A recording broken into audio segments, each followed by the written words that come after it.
चांगलं पाणी आहे. 3 झरे इथं, 3 झरे इथं, 3 टप्पे सापडत.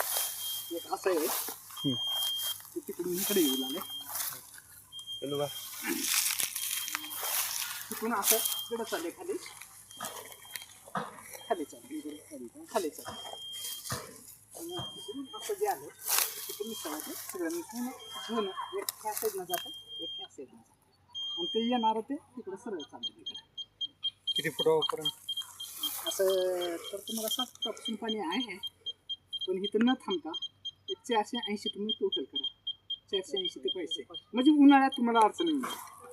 आता पावसाळा आहे, पावसाळा आहे, पावसाळ्यात पाणी लागतं. मला आणलो तर बी लागणार आहे, मला नाही आणलो तर बी लागणार आहे. पण एकदा बांधकाम केलं तर पुन्हा तुम्हाला काही करता येणार नाही. त्याच्यासाठी तुम्ही 480 ते 500 भरती करून